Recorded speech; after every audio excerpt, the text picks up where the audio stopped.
Hi everyone, this is our channel, Meet the Real Story. Please like, share and subscribe.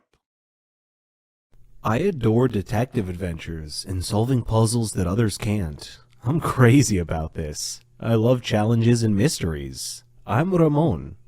But my father's nickname for me is Megamind. I'm 14 years old, and I'm typically ranked number one in my class every year. I have become famous for solving riddles. Many comers have tried to unseat me, but all have failed. I love to examine minute details. But let me get on with telling you my story. One hot summer, we had just finished our exams at school and were going on summer break.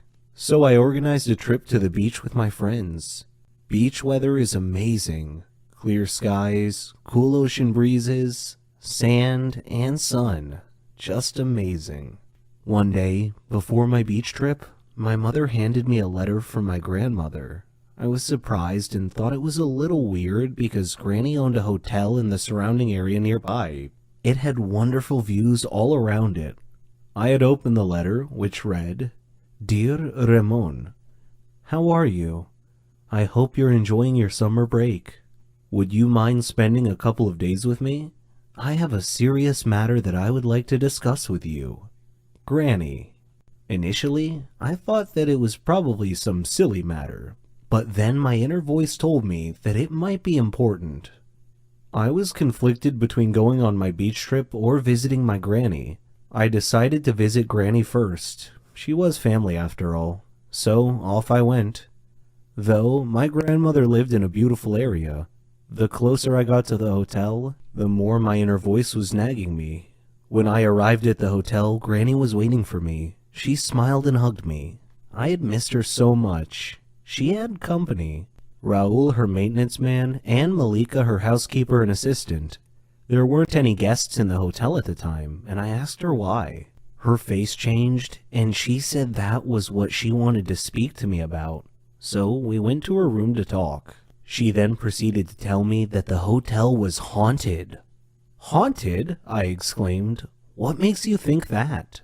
Granny said, "The hotel has evil spirits that frighten the guests at night." I didn't want to believe it, but I knew Granny was a rational person.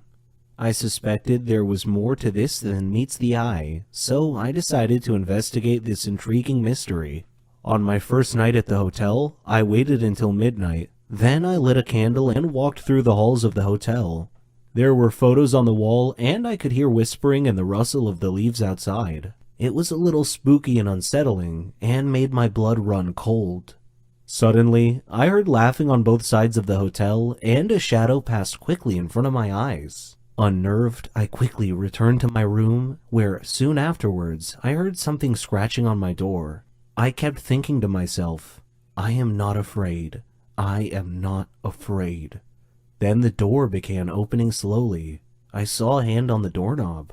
Then the owner of the hand came into view.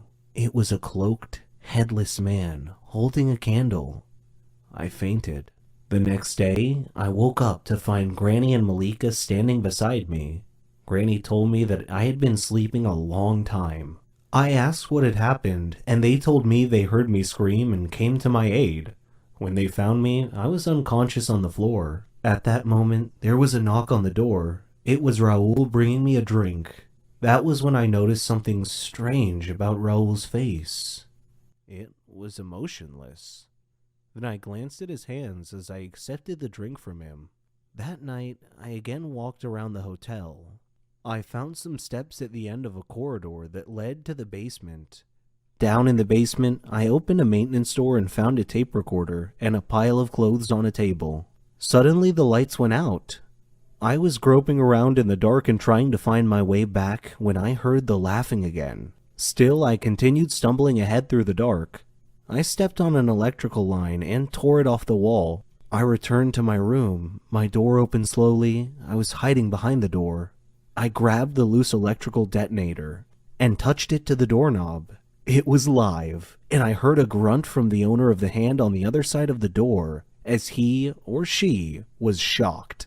And I heard him or her fall to the floor. It took me a while to find the electrical panel, but I managed to get the lights back on. When I did, I found Raul laying unconscious on the floor next to the doorknob that I had electrified. I called Granny and Malika down to the basement. Granny asked what had happened. I replied, "Granny, you really need to screen your employees better. Raul was your ghost." Granny looked shocked and asked me what made me think that. I explained that the hand on my drink today was the same hand I saw on the headless ghost that opened my hotel room door the night before. I also found tools, a tape recorder, and some ghost clothes down here in the basement. In addition, I found the earphones that had been placed around the hotel. Granny was shocked. Raul woke up about that time, and she grilled Raul. "Why are you scaring all my guests away, Raul?" He said, "This hotel used to belong to my family, but you bought it from my grandfather. Well, I wanted it back. Please forgive me." Malika said, "We have to call the police." But I said, "No, wait, I have an idea. Let's renovate and reopen the hotel with a new name. The Haunted Hotel.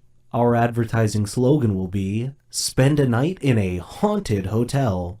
Raul can do his ghost thing with the whispers and the laughing. Why, he can even flicker the lights off and on at a random time once or twice a night just to give the hotel a spooky atmosphere. The idea proved to be a big hit. The haunted hotel attracted many tourists, and Granny's business prospered. I had a nice holiday and still managed to fit in my trip to the beach on my summer break. Hi, I am Ralph. I am 19 years old.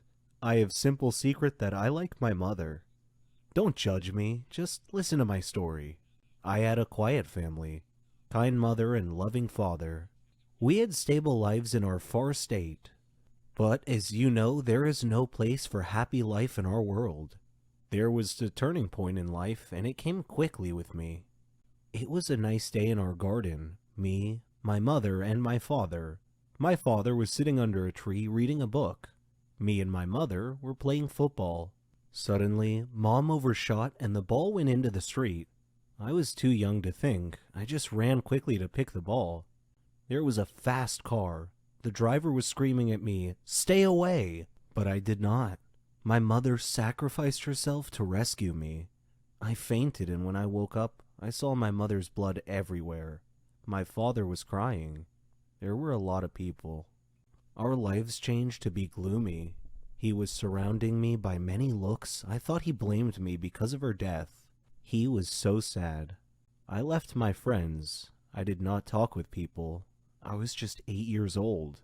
I was thinking of killing myself. I would like to escape from this blame. Suddenly, my father decided to marry. I shocked because I could not imagine any other woman instead of my mother at home. He said in a firm voice, "She will be at home soon." He asked me to be a good boy. I entered my room and started crying. I could not imagine. But I decided to annoy her. When she prepared food, I immediately threw it. Her only reaction was a kind smile. While my father was staying at home, I insisted by bothering her by doing a lot of noisy things. My father was shouting, and she always protected me. I said to myself, maybe she is a good woman, and she loves me. One time, while she was cooking, she had a phone call from a hospital. It was an urgent matter. I was watching TV. She came in to me and said, "Ralph, my sister is in the hospital and I have to go. Can you take care of cooking?" I did not care. She smiled and went out. I went to the kitchen and turned up the heat to burn the food. But the fire did not just burn the food, it started to burn home too. There was fire everywhere. I could not breathe. Then I fainted. I woke up, but I did not know where am I. I looked around and saw my stepmother sleeping. She looked exhausted, and there was cinder on her face. Suddenly, the door opened, and I discovered that I was in the hospital. The nurse said, "Get well soon." I asked her what happened. She told me that there was a big fire at our home, and my mother is a brave woman. She entered home and rescued me in the last moment. I looked at her. I discovered that she is a great woman. She woke up suddenly and asked me, "Are you okay?" I hugged her and cried. I said, "Sorry for everything." She said, "It is okay. I can understand." I considered her my mother. I started to help her in everything at home. She helped me a lot. I supported her a lot until her last illness. Today, I'm standing in her gravesite. I want to tell her that I love her a lot. Most people I saw hated and cursed at me, and some treated me more kindly and gently than usual. It was very confusing, to be honest. I didn't know the reason for people's animosity towards me, but I thought perhaps it had something to do with my mother. Before telling my story, let me introduce myself. My name is Maria. I lived in a poor neighborhood fraught with drugs and death. People who lived there were mostly losers. Growing up, people have always looked at me with disdain, for no good reason. People ostracized me. I had no friends, no one to speak to. When I would return home, I'd ask my mother why people didn't like me. She wouldn't answer. She'd just cry and smile sadly. She would often tell me to ignore people's looks. But how can I ignore the looks of everyone around me? It was the biggest mystery in my life. I didn't know if my father was alive or not. The only thing I knew about my father was how he looked, from a picture on our wall. And if I asked about him, my mother would only tell me that he traveled, and he never came back, that she didn't know anything about him, almost as if he were dead. But I suspected that she wasn't telling me the whole truth, and I thought people in our neighborhood knew something I didn't. Perhaps that was the reason they hated me so much. Aside from this problem, I was a clever girl at school. I dreamed of having a good position in life to make my mother proud of me. One day, as I was returning home from school, I felt that someone was following me. I turned around once, but saw no one. The second time I turned around, I saw a man. He was wearing a mask. I was afraid, and I ran home to my mother. She was worried, and she just hugged me. It happened a lot after that. It seemed like everywhere I went, that man just happened to be there. I spent a lot of time thinking about it, who that man could be. Eventually, I graduated and got a job with a well-known company.